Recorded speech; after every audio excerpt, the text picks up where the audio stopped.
Because we understand that an employee is not just an employee. You could be a husband, you could be a wife, you're a daughter, you're a friend, right?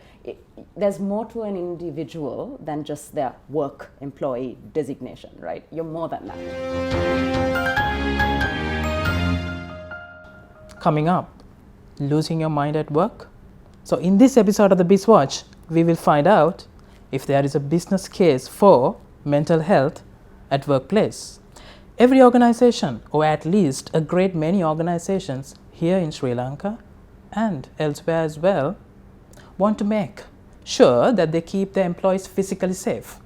But why would you not want to do the same to keep them mentally and emotionally safe? I asked Chanel de Almeida. Chanel is a clinical psychologist by profession, but she currently works at Hemas Holdings PLC, one of Sri Lanka's largest conglomerates, as corporate wellness manager. So, does businesses really have a role in keeping their employees mentally stable? Or in other words, taking care of their mental health? Well, it's very simple, Dilina. So when you look at mental health in general, globally, depression is the number one disability in the world, right? So when you look at Sri Lanka's statistics with suicide and stress and overall well-being, we're doing pretty bad as well, right? So it's estimated that around 15 per 100,000 people commit suicide in Sri Lanka every year, right? So that's quite scary. And when you look at the general stigma of mental health in Sri Lanka, that doesn't look too good either, right? So when you consider the fact that most people spend most of their lives and time at work, that means obviously it's going to get affected, right? Their life quality is going to be compromised. So unless workplaces do make it a priority, right, it's not going to really be good for the population as a whole. Obviously, as human beings, one of the main things that matter to us on every level is relationships, right? So if your relationships aren't going too well, it's going to cause mental health challenges. So if most of the time is spent working, right, as a person, obviously the relationship between your supervisor and you is very important, right? They always say, it's better to choose the right boss than the right job, right? It's very, very true. Because if you don't feel that you can vocalize your concerns, you don't feel respected, you don't feel appreciated, your productivity level is also going to suffer, because you're not going to feel really a part of something big. You're not going to want to please your supervisor in any sense, right? You might do it because you need to get that paycheck. But are you really, really motivated in giving the best? Because you can't just make a person work like a robot. There are many aspects to a human being. So unless all the dimensions are in balance, physical, mental, spiritual, emotional, something is going to give, and it's not going to be good, right? So that's why you need to look at each aspect. Definitely pressure is a thing, but it's good to have a little bit of pressure. And as you said, you just need to know, how do you, modulate it, right? How do you put the gas pedal? Do you just mediate that? And that is what that healthy bit of pressure. Exactly, just the right bit. And there are ways to train yourself. So even... How do you train? So there are many, many aspects. So if you look at mental health, you will find different schools of psychology, different models of productivity and stress management and anxiety management. So for example, my specialization is CBT. That's cognitive behavioral therapy, right? So it basically means to control your behavior and your actions in life, you need to control this. And how do you control that? By saying the right things to yourself, right? So constantly the mind is at work. It's like a train that's just on its, it's just going full speed, right? So thoughts keep coming in. We have approximately 1 trillion thoughts per second, something crazy like that, right? So how do you manage all that talk in your head? Well, mindfulness is one way. Doing the positive affirmations, saying things that are more conducive to positive things, so like saying, I can do it, or recognizing, grounding yourself, saying, I am stressed out, okay? So you're validating the fact that you're stressed, you're accepting that you're stressed. Self-awareness. Self-awareness, absolutely, the best word, right? Self-awareness. So if you know that you're anxious, that's great, and you acknowledge that you're anxious, it's much easier to manage your anxiety. The huge issue here is most people don't want to get there. They're like, no, I'm not anxious, I'm not stressed, I'm not depressed.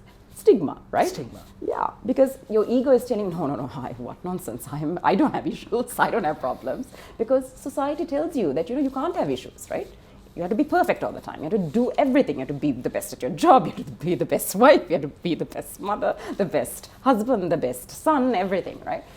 That's a lot of pressure, right? And it's not a healthy kind of pressure. That's like a lot of pressure from different areas. And then on top of that, your boss tells you, you got to do this, you got to do that, and you want a good life. Everyone wants a good life, and there's nothing wrong with that. That's the point of, the human evolution, right? Is to succeed each generation, right? Very normal.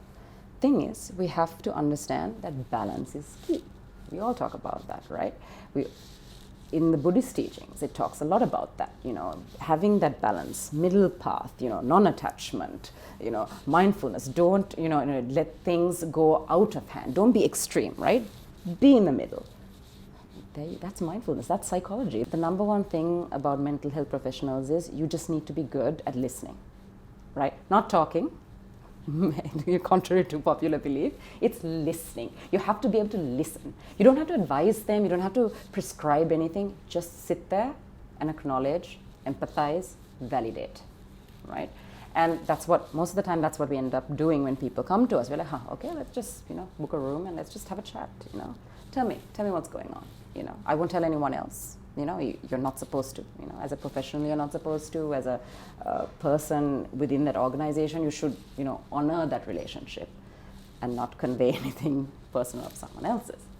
So it's great because it builds relationships within the organization. Chanel, the technology aspect also, I feel that plays a major part in the mental health of not just in staff, anybody who uses technology, because what we hear is, people spend lots of hours on social media and every other aspect of the internet. So with the ubiquity of technology, to what extent the technology has played a part in the mental, creating mental stress? So that's definitely a hot topic now in the mental health arena. So very simply, technology or social media especially, right, is programmed and created to make you addicted.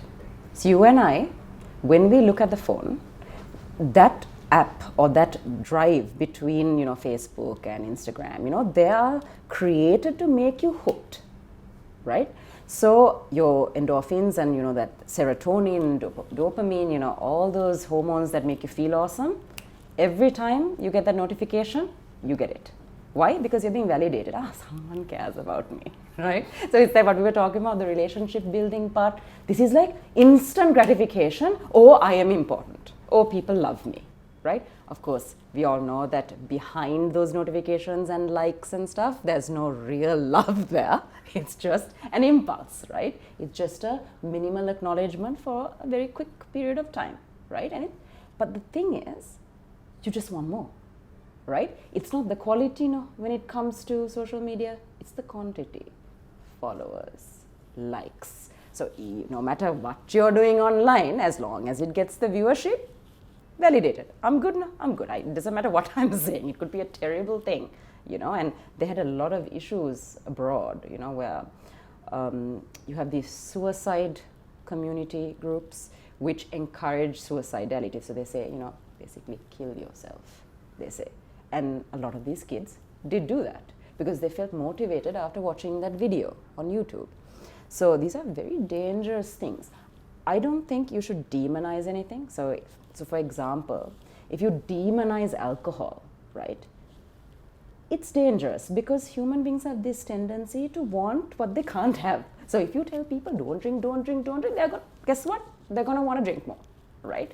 That's the kid mentality, right? And most of us have that within us where we don't like to be told what to do.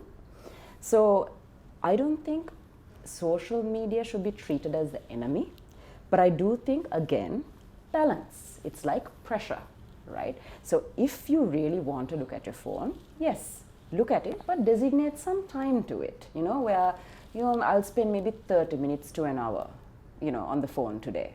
Make that decision, conscious decision, right? But for the rest of the time, when you're actually at a restaurant having an actual conversation with an actual person, right? Turn your phone off or put it on, put it on silent, because that is the point. Thing is, it's becoming a priority. Your whole life is about technology. That's not how. Technology is a man-made thing, right, to make our lives easier. But instead, it's making it a lot harder for us. So technology should never do that. Historically, technology was there so that it can improve our quality of life.